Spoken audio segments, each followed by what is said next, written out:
All right, good morning, everyone. Hello, hello. My name is Jeremy Cherney. I'm the owner of Tobin Solutions, and welcome to today's security webinar on identity theft and cyber risk. We're going to fill you in on some background of security, give you some language that you can use to be thinking about things and what you want to do going forward. Along the way, you're probably going to discover some things. What I mean by discovery, it's like something that, not something I'm telling you, but something that you really get that like this makes a difference, or you might have a risk somewhere, or you have a blind spot, and maybe get into action around that.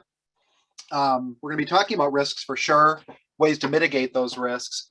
And along the way, I'm sure there's going to be questions. We'll definitely have time for Q&A at the end. Sometimes we seem to run out of time.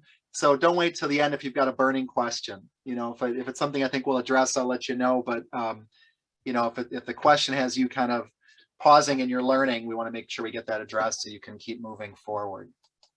Okay. Some of you, I see some familiar names out there. So for those of you who've been here before, welcome. And for those of you that are new, welcome. You're going to be in different spots as we go along this path, right? Security can be a scary topic. It can be a complex topic, and it can be a big topic.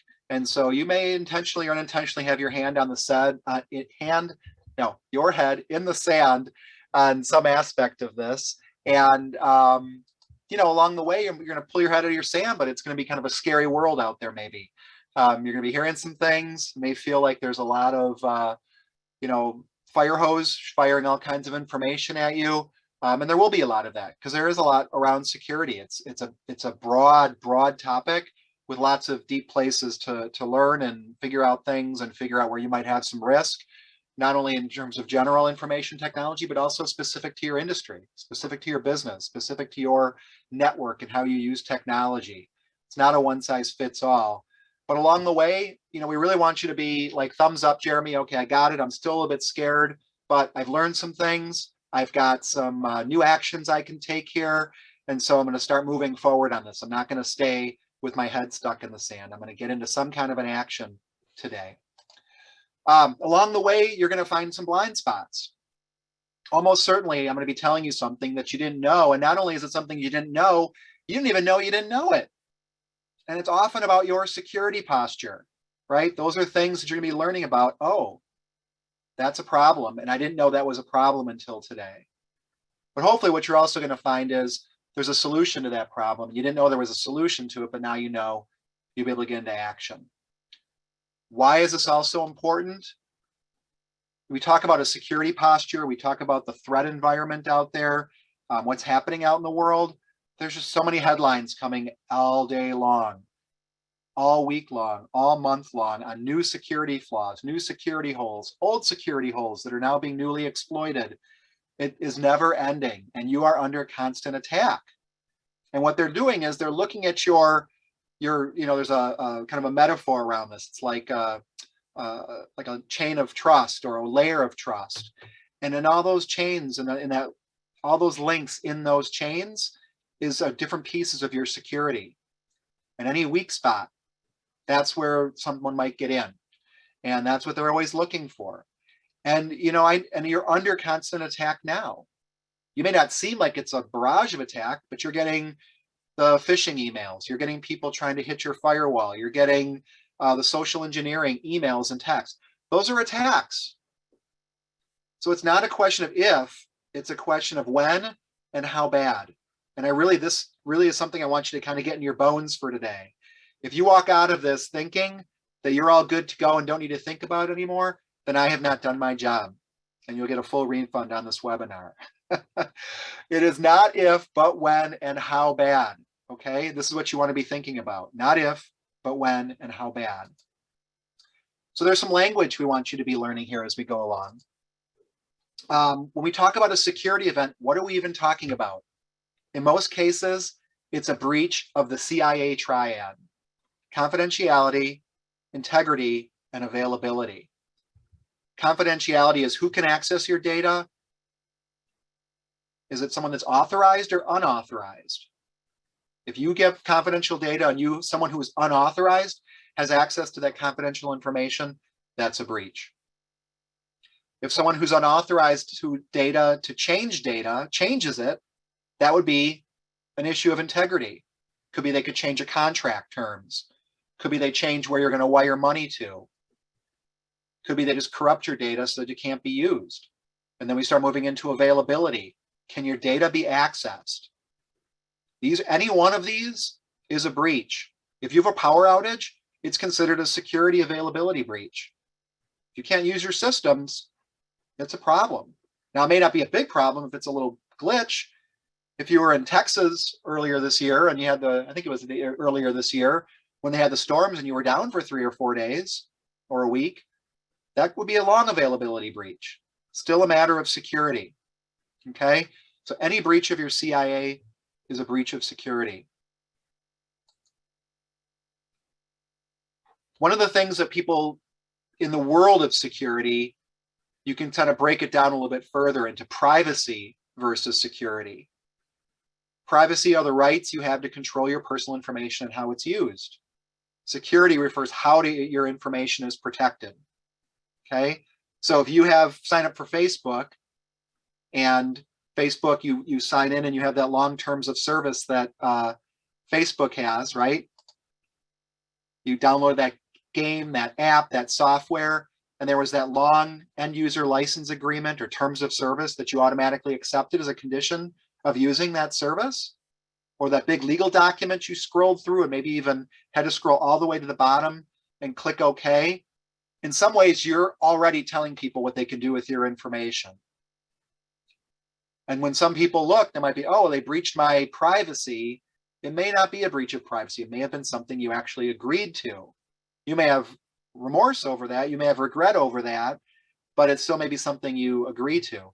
And then, of course, there's times where they use your data in a way you didn't anticipate or a way you didn't approve of. That would be a violation of your privacy. But there is a difference between a breach and privacy. And in some cases, it could happen in both ways, right? Someone could be protecting your data. They have a security incident. And not only did the system go down, creating a security incident, but your data got taken off. And now you have a privacy breach as well. Who's doing this? These are the threat actors.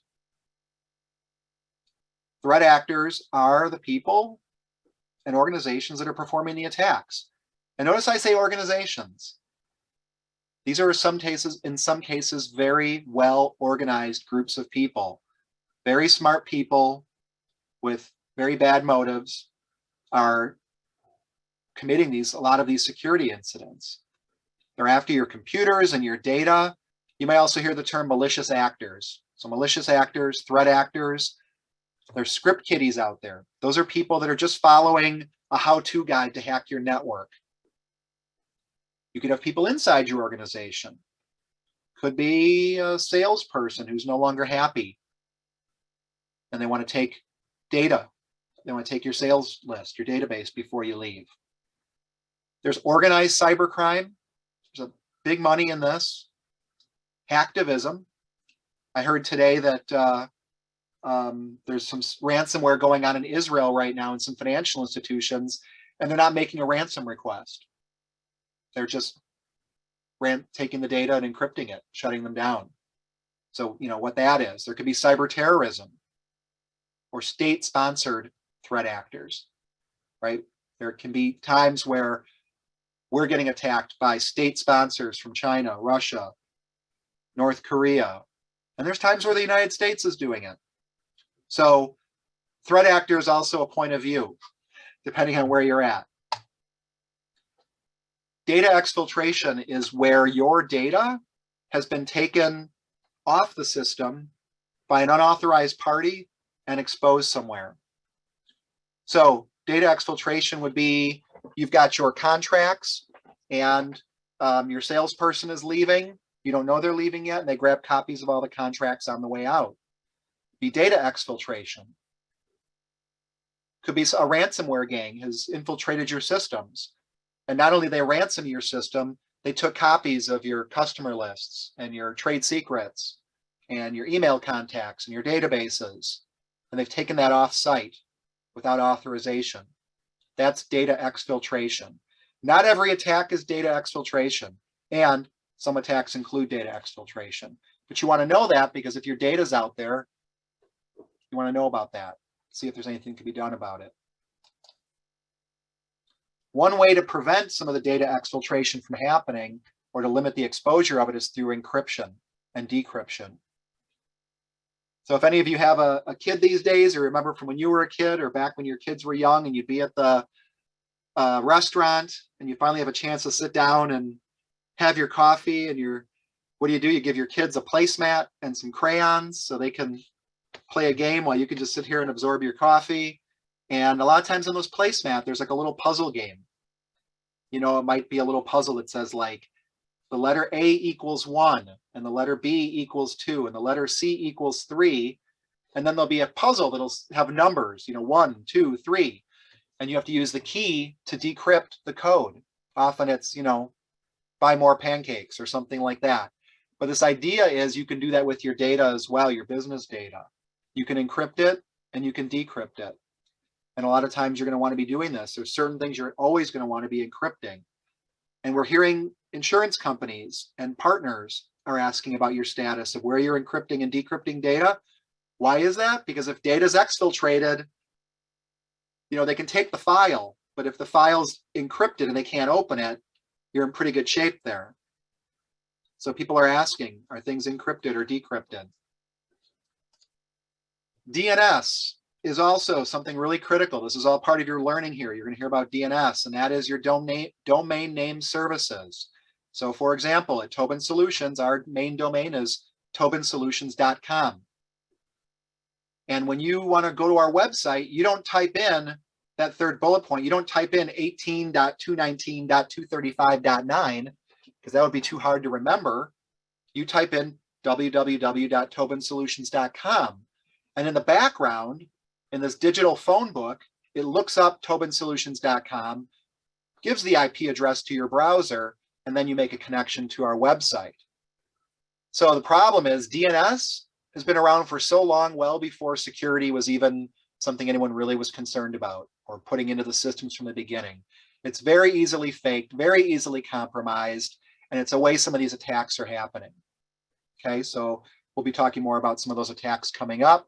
The dark web is a part of the internet that is not easily searched by Google. Okay, it's not something you typically can just go find on your own. It's typically something you got to know somebody to get into the dark web. But this is where the bad content, right? This is where the drugs, the human trafficking, sex trade, credit card numbers, social security numbers, your confidential information, it goes out in the dark web. That's where at times, because what do they want to do with it? They want to sell it. They want to make it available. They want to do something with it, right? So once your data gets on the dark web, there's not a whole lot you can do about it. You probably and almost certainly have some information on the dark web. And, we can talk more about how you can take a look at that. But you want to know that it's out there because this is sometimes is the smoke before the fire. Sometimes you don't know that you've been attacked until you find out that your data is on the dark web. And it may be something on your systems. It may be a service you use. There's been breaches of password databases and personal information put out on the dark web that was gotten illegally through what you would consider a legitimate source, LinkedIn, Adobe, so many other services and things like that that you use. When they're hacked in those databases, they're going to show up on the dark web at some point.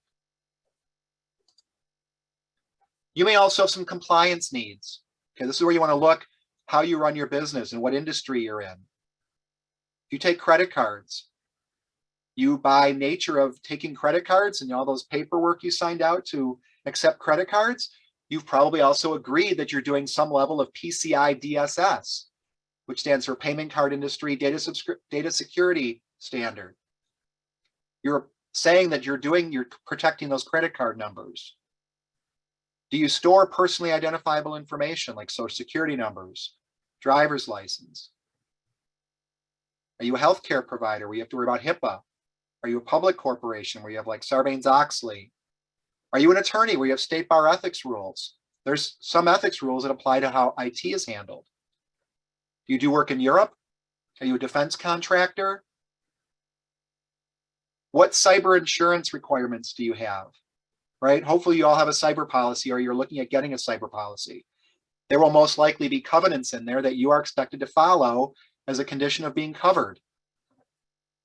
You want to know what those are and make sure you're in compliance with those. Otherwise, you might not get covered. And we know that's happening. And it's going to get worse in terms of compliance. Unfortunately, we're going to start seeing, or fortunately, depending on your view, we're going to see more laws, more regulations around security. You might be wondering why I have a little picture of a bear there. They've definitely been poking the bear on some of these incidents. We'll talk about the Colonial Pipeline attack and some other attacks that happened in the past. And so governments are starting to wake up. They're starting to do things. They're starting to say, okay, these are becoming bigger issues. This wasn't a small business that got attacked. This was a pipeline that caused gas lines for a week, and no one likes gas lines when you're a politician, unless you're the opposing party, right? And you love the gas lines. However, once that happens, you're waking the sleeping bear. They're going to get up. They're going to start taking action. They're going to start passing laws and that. So watch out for more of that. This may be a blind spot for you, these APIs, plugins, and integrations, okay? We have many systems out there that we use, and now we're starting to tie these systems together, right? Maybe you have a marketing system that does email blasts out to your customers. That marketing system probably has a login and password to your email system so that you can blast those emails out on your behalf. Or maybe you have a sales system that posts to your website or to social media, or you've got a business management system that integrates with QuickBooks Online, and it has an ID and password to talk to QuickBooks Online. All of these APIs and plugins and integrations are now part of that chain of trust. And as we know, if any of those chains get broken or are weak, that's where they'll come in. So you want to know what's happening there. You want to be aware if there's an incident where you've got some integration with that. So this starts to expand the scope of your concern. Supply chain attacks. These have been around for a long time, and we're hearing more about them. If you were to look on your computer and look at all the different software and applications and utilities and bits and pieces there, they come from a lot of different vendors. They don't all come from Microsoft or Apple, right? You've got what Microsoft provides, you've got what Apple provides, you've got what Google Chrome provides, but then you've got all those apps, all those printers you use, drivers, things like that. And maybe you've got someone that's helping you manage your network, right? That's one of the things Tobin does, is we help manage our clients' networks. And in order to do that, we install software on our clients' networks. Sometimes what can happen is, and what has happened is, those little bits of software you're installing on your computer that you're updating regularly, they're being compromised at the source. So you might install, let's say, a conceivable attack would be that somebody attacks Adobe and they insert some malicious code into Adobe Reader, and then you go run your Adobe Reader updates, because you're supposed to keep those up to date and patched. And now you've brought in willingly that malicious code. This happened in 2019 with a company called SolarWinds, and it's an ongoing problem. It is believed that Russia infiltrated SolarWinds, attacked some of their code. SolarWinds is one of those tools that are used to manage networks. The tool got updated like it's supposed to. The compromised package got pushed out to all of these organizations, and now they were owned by the attackers. This list is very small font. Look at all of these, though. It's crazy who got attacked by this. These are not small mom and pop shops. These are big businesses with big IT budgets. The last bullet point, FireEye, is one of the ones that discovered it. They're a security company. They actually got attacked. They figured it out pretty quickly, but they got attacked. It got in. So these supply chain attacks, very rough. It's another whole other vector of attack. Another one that just happened, and this would just happen this last summer. Kaseya is a company that makes management software for networks, and they make software for companies like Tobin Solutions. They make software that we would use to manage our clients' networks. We don't presently use Kaseya, but we used to as far as a management tool goes. And what happened on July 2nd? So they did it over a weekend when they knew people would probably be on long for a 3-day weekend or out for a 3-day weekend. They hacked in to the tools. They believe they breached about 30 or 40 different managed service providers. But guess who those managed service providers have as customers? More businesses. So about 1,500 businesses actually got hit with ransomware using a tool that was designed to manage their network and help keep it secure. But more importantly here, I want to show you this timeline. This is a key piece for you here to understand what this looks like. So on 7.2, Kaseya, their software as a service. So Kaseya can run in the cloud. They'll host this Kaseya platform for you. Or if you want, you can also run it on your own servers in-house. On 7.2, Kaseya shut down its cloud product, and they recommended all managed service providers shut down their on-premise servers until they figure out what's going on. 10 days later, 10 days, Kaseya finally got their cloud back up and running and told on-premise customers they could turn theirs back on. So 10 days before they figured out what was going on and had some kind of a fix. And then that last bullet point. Even though Kaseya was fixed, remember, there were these 1,500 businesses that got hit with ransomware. In some cases, they still hadn't recovered as of 7/27. 25 days of being down because they didn't have a good disaster recovery plan or a tested one or one that was going to be safe.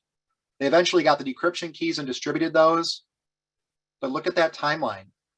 This is all over a supply chain attack and a failure to prepare and be available for these things.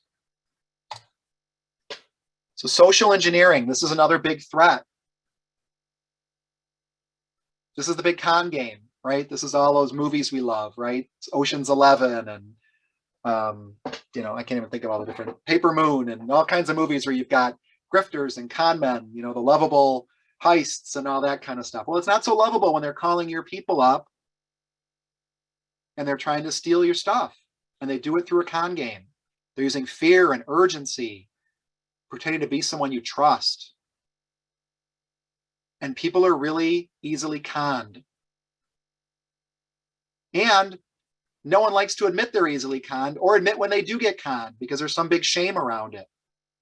And yet it happens. That's all part of the con game, is knowing how people react to cons. They might not report it because they didn't want to be the one that, figured out they got conned. It's a tough situation dealing with human nature, and we are very easily targeted, and they get through all the best defenses. You can buy all the AI this and best anti-spam that and this and that. Guess what? It's still getting through to some level. One of the big things they want to do is ransomware, right? So we talked about encryption and decryption before. This is where your computer, your network, gets some software on it by a malicious actor, by a threat actor. They install some software. It could be, through a supply chain attack or some other exploit. And they start to encrypt all your files. But they're the ones that have the password. They're the ones that have the encryption key, not you. So you can't open them. And then they give you this really nice, scary screen. Oops, your files have been encrypted. But look at this screen. Look how user-friendly this is and how scary and a con game it is, right? They've got the countdown clock. Best part of any movie, right? That 60-second countdown clock before the bomb goes off. And they always seem to, get it fixed like a second before. They have frequently asked questions here. They've got a contact us button. These people are well organized. They're very clever about how they do this. I'm not condoning what they do, but I'm not taking anything away from how smart they are. And you don't want to take that away from these. These aren't like stupid criminals. These are people that are really smart, trying to get your money. And when they ransom, you hope that they're going to pay, when you pay the ransom, if you have to pay the ransom, that they're going to give you your data back. So we also hope that they're good business people and that they're going to honor their agreement. We're hoping we have good, honorable extortionists out here.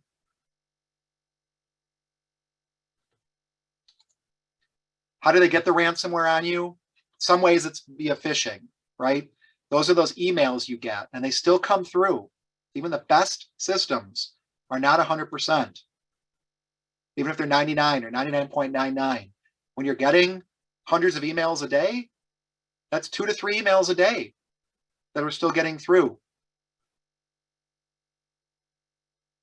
What they want to do is they want to send you something. They're trying to get you to take an action, enter an ID, enter a password, trying to get some private information about you to complete their attack or to launch an attack. There's some other common security attacks out there, okay? There's password attacks. This is where they're trying to actually guess your password. So if your password is password, that's a bad password. They don't have to even brute force that. They have a list of all the common passwords. They try those first automatically. You have good, long, complex passwords, it's very difficult to guess a password. People, when they say they got hacked, on Facebook or something, they probably had a bad password or they got phished. It's hard to guess a really long, good password, even with super fast computers. Denial of service attacks. This is happening now for some phone providers. A denial of service attack, and they give you an example of how this would look. Let's put it in the real world. When you leave your house in the morning and you drive to work, let's say it takes you 10 minutes to drive to work, given typical traffic patterns and your typical way you get there. And you leave at 8 o'clock in the morning and you're at work by 8:10. Now let's take the next day, you're going to leave by 8 o'clock, and on your way to work, I put down 10,000 cars on the road in front of you. That is a lot of cars. You're going to be jammed up, you're not going to be moving, and if you are moving, it's going to be at a snail's pace. That's a denial of service attack. And that's happening right now with some phone providers, right? People are moving to the cloud for their phone systems. And a number of the voice over IP providers are getting hit with a denial of service attack. Someone's hammering at their front door such that they can't even make a phone call. This is happening now. And then there's the man in the middle attack. That's where you think you're talking to a secure party securely, but someone's actually in the middle listening to that conversation, intercepting information, changing information. Okay, so there's some lingo there, there's some examples. Let's talk a little bit more about the threat landscape we have coming up. Now, some of these threats may not seem like threats to you, but we know they actually impact you being able to have good security. These superstitions, the idea that you use a Mac or you use the cloud or security is inconvenient. All of this is going to get in the way of you being secure. You want to get that your own superstitions often are the thing that's in the way of you having good security. So I invite you to give some of those up. One of the superstitions is I use the cloud, so I'm safe. Well, I tell you what, most of the clouds you use have what's called a shared responsibility model that you agreed to when you signed up for that service. This is Microsoft's, but it's not uncommon from Google's or Salesforce or QuickBooks Online or any of the other ones you use. So if you look on the right, that's where you have all responsibilities. You move to the left, all the way to the left, SaaS, software as a service. These are all the cloud services you're using. Guess what? You're still responsible for your data and your devices and your accounts and identities. And even some of the identity and directory infrastructure you might be responsible for. So if you think the cloud, you're in the cloud and you're safe, you have to think about this. You got a blind spot there. I invite you to discover something that your own responsibility in this. I talked before about hacking as a business, these crime syndicates, they're making a lot of money. Where there's money, it's just going to keep going. Okay, these are just some headlines, some older, some newer. It's getting worse, not better. Some of these are local companies. There are crime syndicates that have moved away from drugs and sex trade to stealing your data because they can do it from another country almost completely anonymously, and you have insurance for it to pay it off. They're working together. This is a cottage industry now. Okay, there are people like I talk about who are the ransomware people. That's, if you think about that as a business model, that's one business they're in. But they may not be the ones that actually break into the computer systems. They just want to be the ransomware people. So guess what? They're buying exploits from people who are just in the business of hacking in, but they don't want to do the ransom. Or there's some people who want to do the ransom, but they don't want to break in. They don't even want to do the attack. They want someone to do it for them. So there's actually affiliate systems set up. Okay, there's big business, big money here. Hacked hardware. If I drop this little flash drive here with David and Zoe's precious memories in your parking lot, I would not bet a lot of money against the fact that one of your people are going to pick it up and put it in. Someone will. Who knows what's on there? Do you have a policy that says don't plug these in? Have you got something set up on your computer network to disable USB drives for people that aren't using them? We all know about the fake phone calls and texts.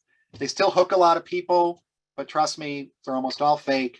No one from Microsoft or the IRS is going to call and take you to jail. But people fall for it. We talked a little about the internal threat resources. They are a threat. It still happens. Either intentionally or unintentionally, it's your people. It's nothing, you know, if you've got someone that's being malicious, you know, shame on them and get rid of them. And if they've committed a crime, they should be held accountable for it. But a lot of times, it's people just making mistakes.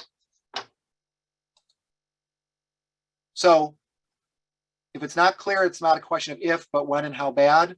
Just breeze through this list.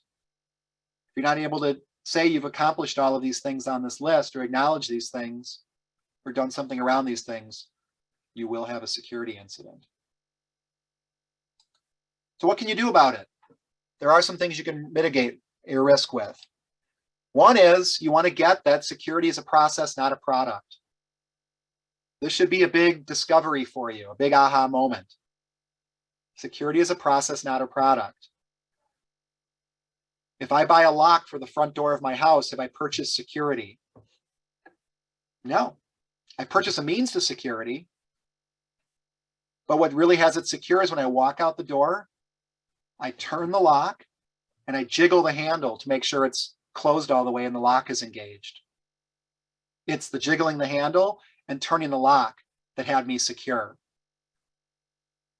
So you may be investing in a lot of security products, but are either have blind spots around the process or haven't been investing in the process. And if you're not investing in the process, you're missing out on a big opportunity to keep yourself secure.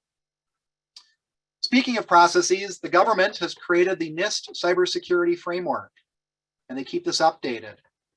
There's 5 pillars: identify, protect, detect, respond, and recover. So you have a framework for looking at your processes, and you want to go through this. You want to identify what you've got, what you're trying to protect. You want to look at how it's being protected and put in the new protections. You want to be watching on a regular basis, trying to detect these types of incidents from happening. And when they happen, didn't say if, I said when, how will you respond? And when it's bad, how will you recover? So there is a process. But there's no point in recovering, responding, detecting, and protecting if you don't know what it is you're actually trying to protect. So you need to go through the security assessment. You need to identify what your assets are at risk. You need to understand what your compliance needs are. So there is a security assessment process you want to go through, and we recommend everybody go through it on some level. And depending on what your needs are, you may have to go through it at a deeper level. You may be getting requests from your partners and vendors asking, have you done a security assessment? Be nice to be able to say yes to that.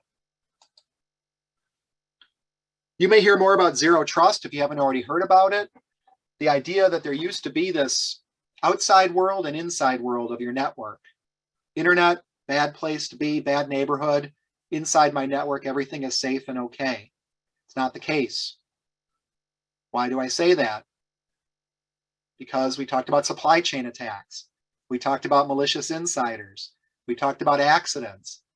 Those are happening inside your network. So if you're trusting things internally by default, then you've opened yourself up to risk. So you want to start thinking about not having everything trust everything by default on the inside. And we'll talk more about how to do that. It starts to get kind of complex, but it's something you want to understand at a high level that, hey, just because someone's inside our network doesn't mean they should have unfettered access to everything. When I say everything, you want to be looking at your data, classifying your data, because not all data is treated equally, right? If you on your website, your company website, you may have your direct dial phone number. That may be public information you want to put, right? Or your business address, public information. But you may have like my personal cell phone number. I may not want that on the website. That's not public information. That's internal information. My cell phone number, my personal address. And we have, you may have some client phone numbers, their cell phone numbers, right? Those might be confidential. Like they don't want if they give you their cell phone to use, they may not want that for public information. So inside that can be confidential or restricted. And if you do any government work or have other compliance needs, there could be regulatory ways to classify your data. So you've got all these files and databases and folders and kinds of information. It's important to know what's what. So another mitigation is to encrypt your confidential data. You want to encrypt it at rest or in transit. So if it's sitting on your hard drive, and it's not being used, that's data at rest. But then there's data in transit when you're emailing documents, sending things over a website. Is that encrypted? Why would we want to encrypt something data in transit? Remember the man in the middle attack, right? We talked about that. What if someone gets in the middle of your emailing with somebody? If you haven't encrypted it, they can get it.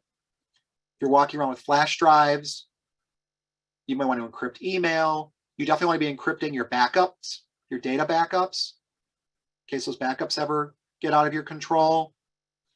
Your cloud storage. Where do you need to be encrypting things?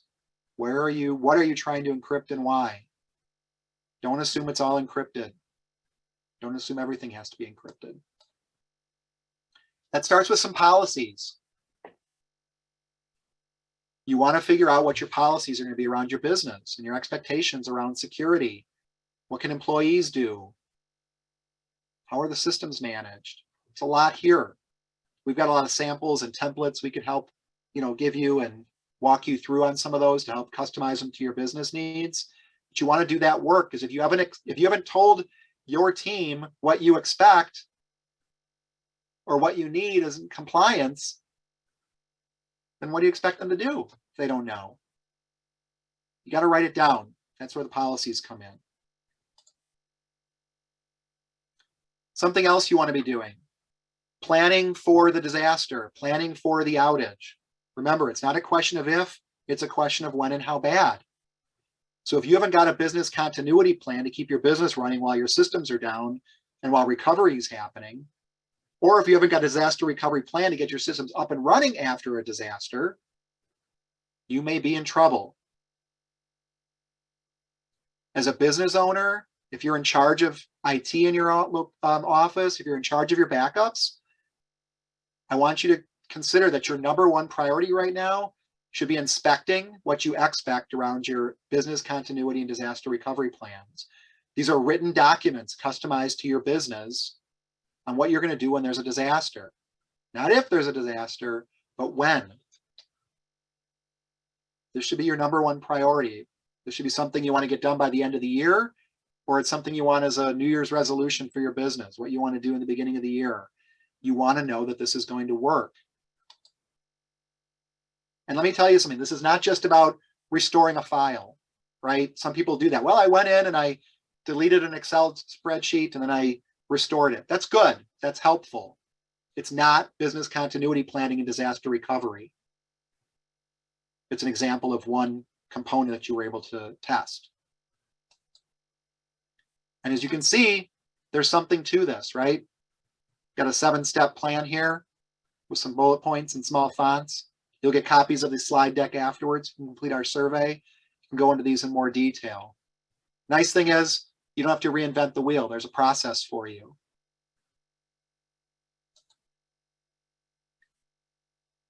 This is something that you need to decide. Your expectations around recovery when there's a security incident. So if you look at this nice little graphic here in the middle, that security event, the big red star, that's the phishing attack. That's the ransomware happened. That's the big power outage due to ice storms. That's the solar winds attack. And as soon as that happens, the clock starts ticking. Going forward, in minutes, hours, as you saw, in reality, days and weeks for some people, that is your recovery time objective.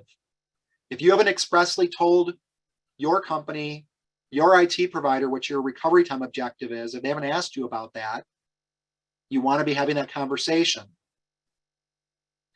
Because everyone's got a different one. You might say, I can't be down for more than 2 hours, or I can't be down for more than 2 minutes, or 2 days. Or if there's a really big disaster, for little disasters, I can be down for a day. If there is a fire or flood, my customers will understand me being down for 2 weeks. They won't understand me being down for longer than that. So my maximum tolerable downtime would be 2 weeks. But you have to decide these policies. And likewise, you want to be able to go back in the past. Sometimes we know about the incident today, but the incident happened a week ago, or 2 weeks ago, or 90 days ago, meaning your systems might have been impacted and infected months ago.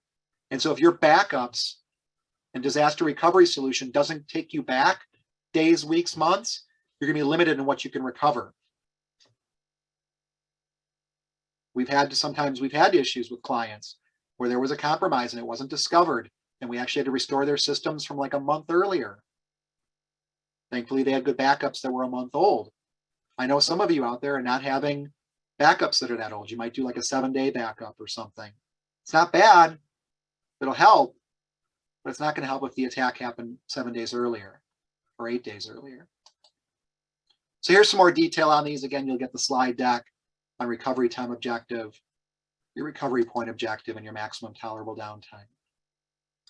At the bare minimum, and I mean the barest of bare minimum, and include your personal life in this conversation. We're not just talking about your business.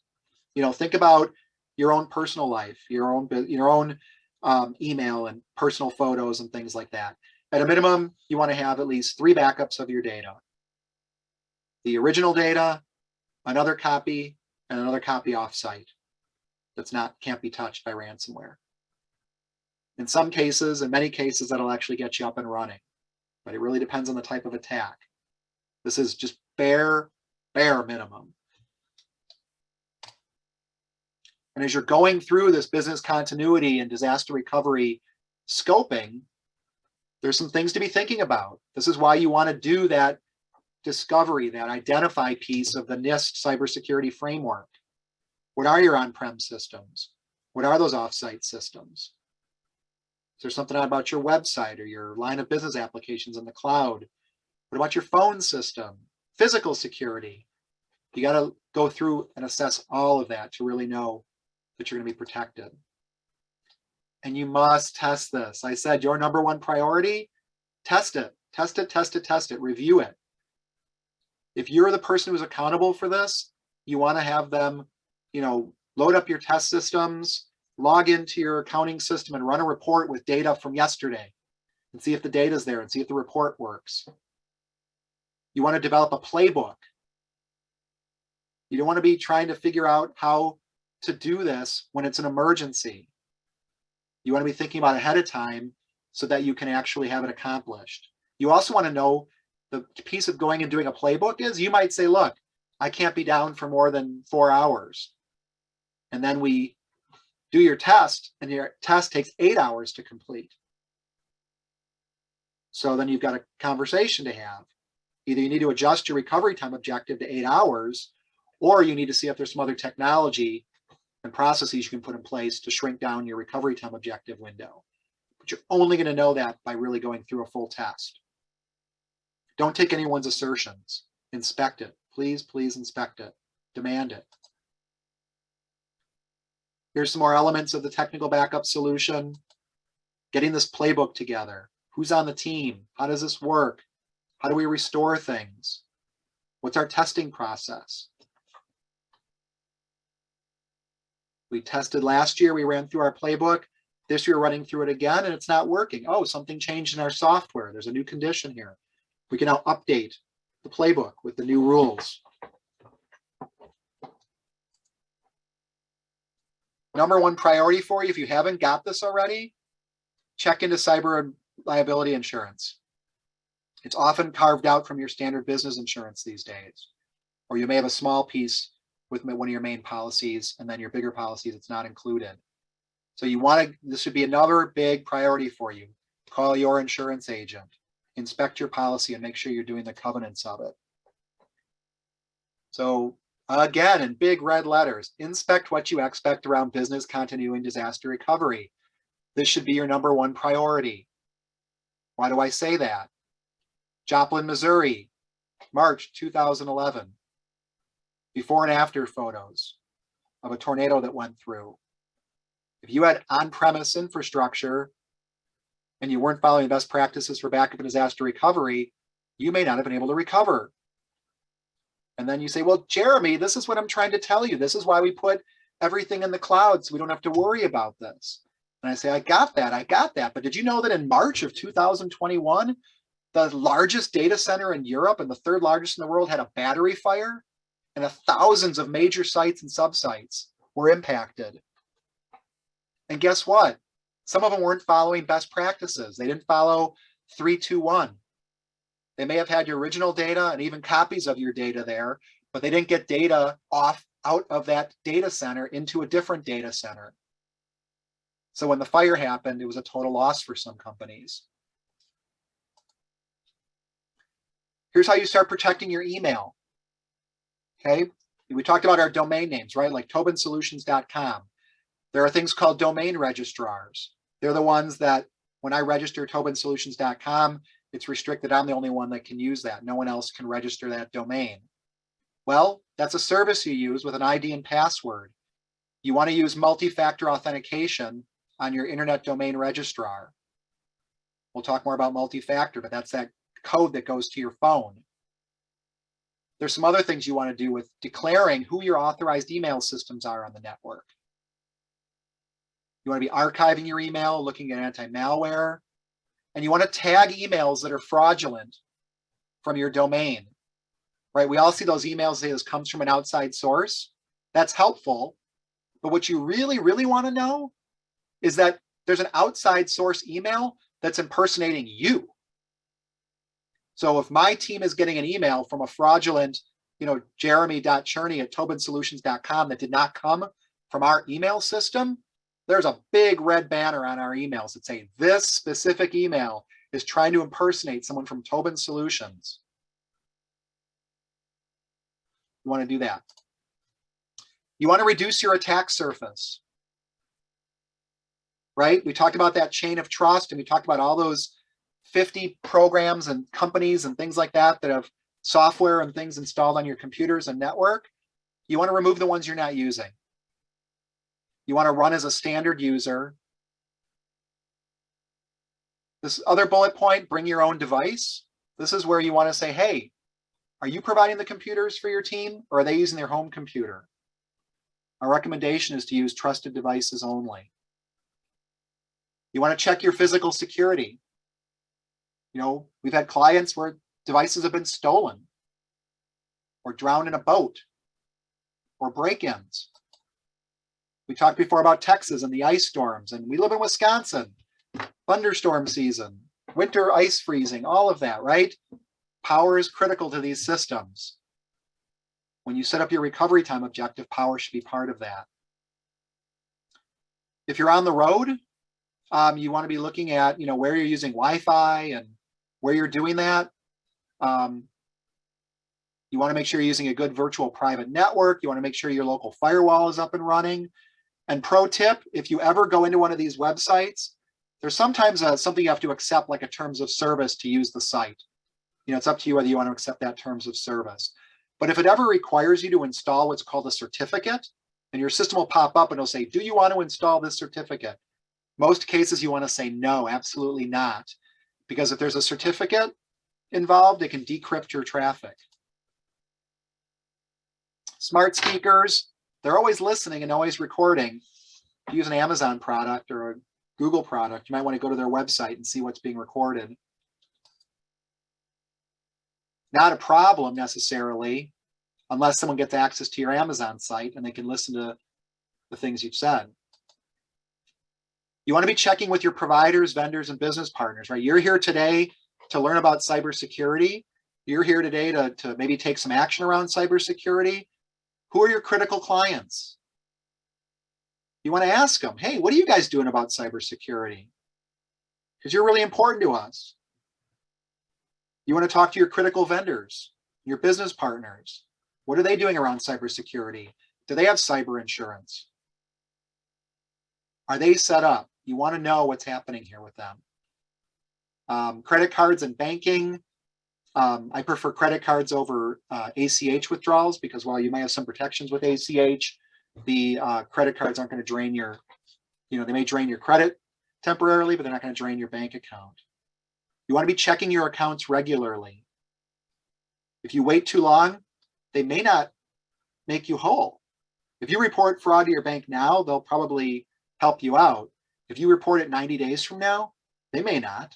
Shared responsibility. You should know if there was a fraud that happened 90 days ago by looking at your bank statements. User logon best practices. If any of you are running as an administrator on your computer, you want to stop that. In one study, running as a standard user would prevent attackers from exploiting 94% of the critical vulnerabilities Microsoft patched that year. That's a huge win for not running as administrator on your system. You also want to restrict who has access to what and only give them what they need to know.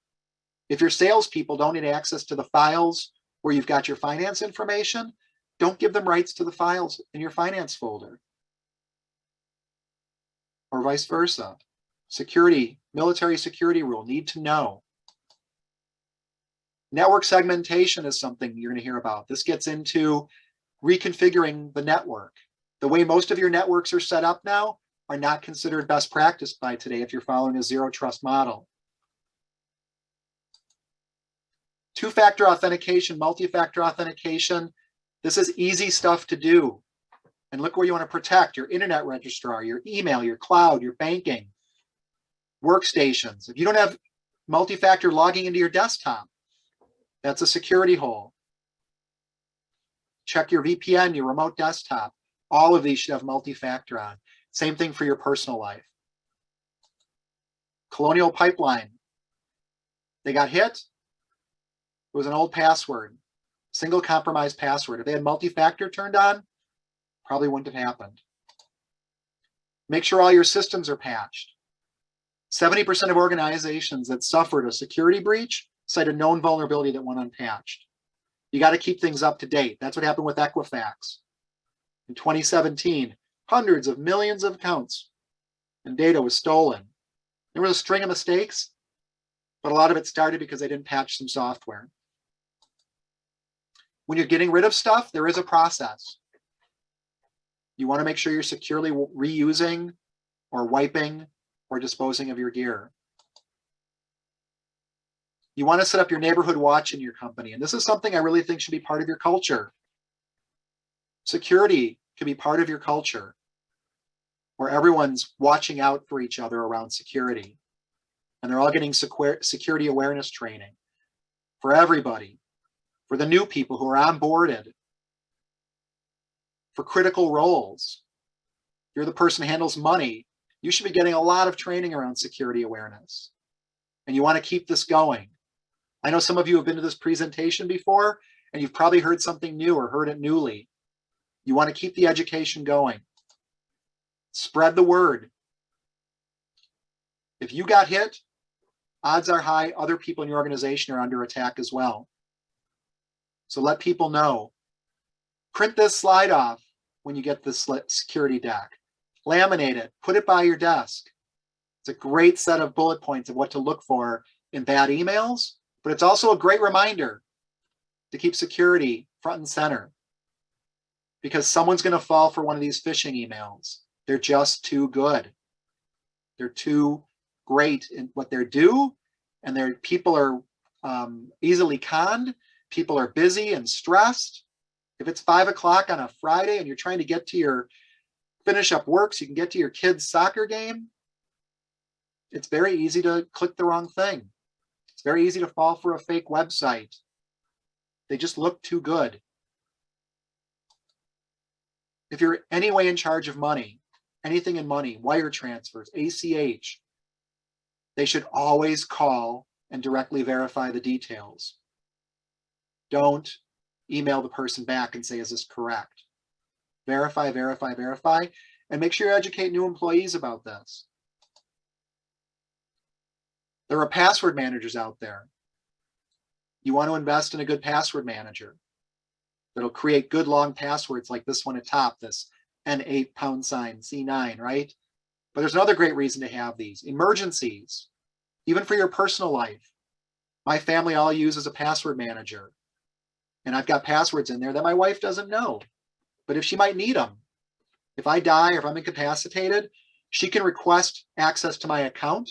And if I don't respond in a specific period of time, she'll get access to it. Do your family a favor. Set this up, create emergency access for people that need it. Maybe your parents, your grandparents, they should be doing something like this, right? Something like that happens. There's all these enterprise-grade security solutions out here. We talked about security as a process, not a product. And there's some products you need to have some processes around. This is a list of some of the ones you really want to be looking at right now. If you don't know what some of these things mean, you're not sure you have them, you want to be talking to your IT provider. Identity theft is when someone steals your information to commit fraud. Okay, we know they're taking social security numbers, they're applying for unemployment, they're trying to get medical services, and it messes with your credit, and it takes you time. So there's some warning signs. Bills you didn't, for items you didn't buy, debt collection calls, denials of loan applications, or maybe even a notification of breach, where someone else got hacked with your data, or your data was on their system, and they had to notify you of a breach. There's paid services out here. They have limited value.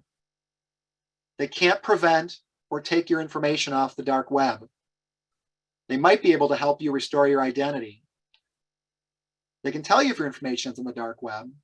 So you really want to look at the value of these. There's even some free places you can go. identitytheft.gov, annualcreditreport.com. Check your policies. They might even have some free services in there. There's other blind spots, right? We're all going to these restaurants now. Where's the menu? Scan right here and we'll show you the menu. It is trivial. Just go out and Google free QR code generator. You can create a QR code that takes you anywhere. Print off labels, send them to a malicious site, send them somewhere else. A lot of blind spots around this. This all shows up in the identify aspect of the security assessment. Okay, so we're hitting the end here. Just a couple more slides. So hopefully at this point, you agree that security is only as good as its weakest link, or at least you're thinking about that this might be true, and that it's not a question of if, but when and how bad. Then what are you going to do? I'm going to show you some action slides here. And what I'd like you to do after you see the next slide is take a quick look and give yourself a commitment. Put something in your calendar to do something, even if it's just to re-review the list of these action items. Put one thing down as a step forward. Maybe it's to talk to your IT provider about your disaster recovery plan. Maybe it's to inspect the plan. Pick something. Start somewhere. It's a process. It's a journey. It's not a switch you flip, except in your own engagement. So we can win this game. Okay, again, we can't prevent it from happening, but we can make damn sure that you're gonna be able to recover if it does happen. You know, we want to minimize, we want to try and prevent, but if it does happen, we're going to minimize it. But it takes three things. You have good people, good processes, and good technology. And when all those are aligned and all towards following your policies, all with looking at best practices for you, all with trying to help you and your security, we can win this game together. That's it. Here's our Q&A is up now. If you've got some questions, you know, you can ask those now. If you want to follow up with me directly, you can absolutely do that. If you feel this conversation would be useful directly in your business to the rest of your team, let me know.